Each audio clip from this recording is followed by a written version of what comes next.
Thank you, everybody, for joining. We are starting a new chapter today, chapter 5. Quick introduction that in this chapter, Chovos Lavos discusses how a person with proper bitachon acts in real life and shows the difference between him and a person without proper bitachon.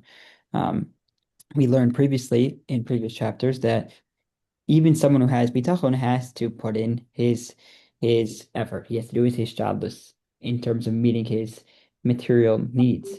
So the issue is that somebody who's an external, someone who's watching and sees two people. One person has bitachon and one person doesn't have bitachon.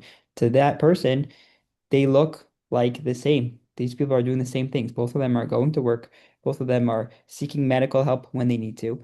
So what is the actual difference between these two people? What does it mean practically that one of them is living with bitachon? Because externally it looks exactly the same as the person who is not living with bitachon. In this chapter, Shaar Bitachon is going to describe 7 differences between these two type of people, and what is actually different about them. So let's start. What are these 7 differences?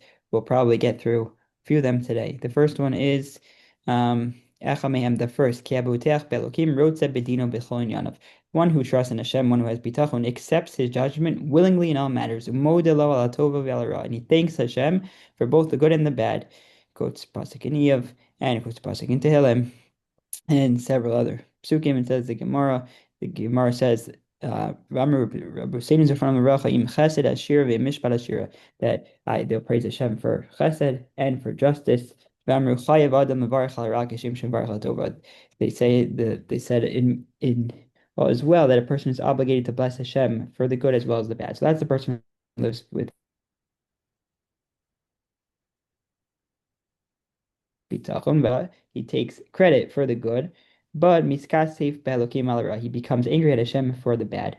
So the first difference is how does how does one deal with the good and bad? Do we thank Hashem for it, and or do we get upset at the bad? Second one is peace of mind. The sheni second difference is ki haboteach. Second difference is ki haboteach b'elakim nafsho b'menucha. One who trusts in Hashem has peace of mind in any situation. V'libo shalev mitzad gzeros. His heart is at ease for any decree that Hashem does. The daito ki abora yan. He gain letovaso b'olamo v'acharasu. He knows that Hashem will arrange these decrees for his benefit, both in this world and the world to come.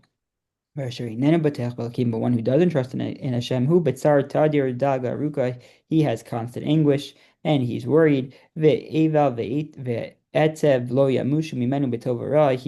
always has heartache and this grief. It's never leaves him, whether it's good or bad. Even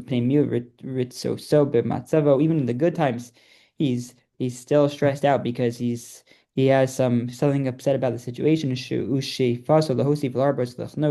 he always has this constant aspiration to add more, and it's never enough, whatever he has. And during bad times, of course, he's disgusted by the situation. And since it's contrary to his desire, to his desire, and conflicts with what he wants. So second difference is that one who has bitachon is always calm, he's always satisfied. The one who doesn't is always stressed out. And last one, the third difference is ki haboteach b'elokim v'misasik b'sibos lo yismoch b'libo alei. And one who trusts in Hashem, and though he engages in whatever he needs to engage in this world, whether it's for as relates to parnasa or whether it relates to healing, so he engages them, but he doesn't rely on it in his heart. So it's like he doesn't expect any benefit or harm to come to him, unless of course it's Hashem's will. He of course engages them because he's true to serve Hashem. Who Hashem commanded a person to engage in this world and have in it. If he of course gets some benefit or harm, he thanks Hashem. He thanks Hashem for it, but he doesn't necessarily rely on it. He doesn't develop this love and affection for whatever it is that he's relying on it. Actually, to the contrary, he strengthens his trust in Hashem. His heart relies on Hashem, and if it doesn't work, so he knows that he trusts Hashem that the livelihood will come through something else. But the one who doesn't have bitachon, the one who doesn't, so he starts to rely on these things, right?